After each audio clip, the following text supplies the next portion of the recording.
In the series Russians Don't Abandon Their Own, this episode will undoubtedly be one of the highest rated. However, on Russian platforms, they certainly won't show it. And while Russians once again don't abandon their own, something very powerful hits Crimea, resulting in the large landing ship Novocherkassk sustaining damage, as reported by Russian sources.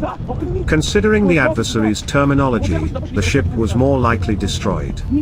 Judging by the epic explosion, yet another Russian military ship has turned into a submarine, embarking on a search for the previously sunken Moscow. At the moment of the strike, there were 62 crew members on board.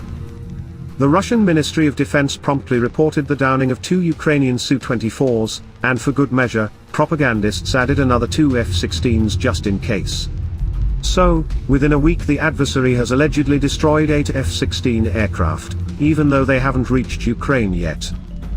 The ship belongs to Project 775, large landing ships built in the USSR at the shipyards in Poland, and it is considered one of the newer models of this series, having been commissioned into the fleet in 1987. Today Russia has no full-fledged replacement for it, and each loss is irreplaceable and no less painful than the loss of a corvette or even a frigate.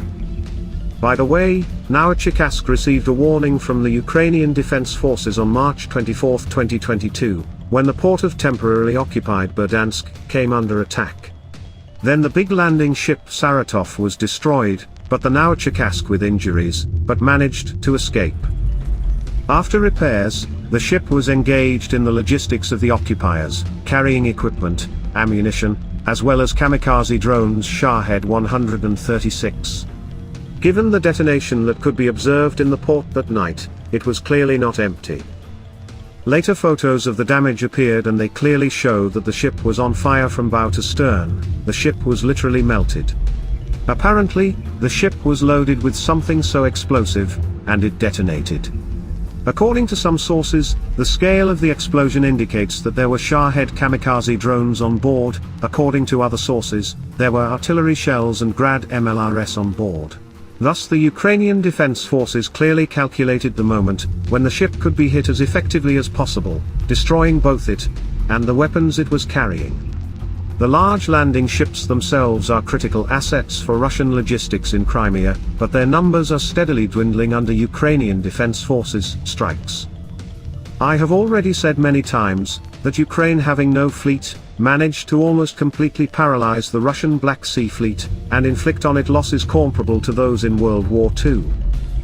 2023 became the year of naval victory for Ukraine.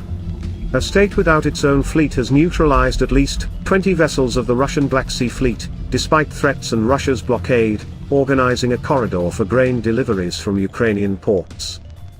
These victories reveal Ukraine's strategic intelligence in coordinating military operations, the ultimate goal of which is to expel Russia from Crimea,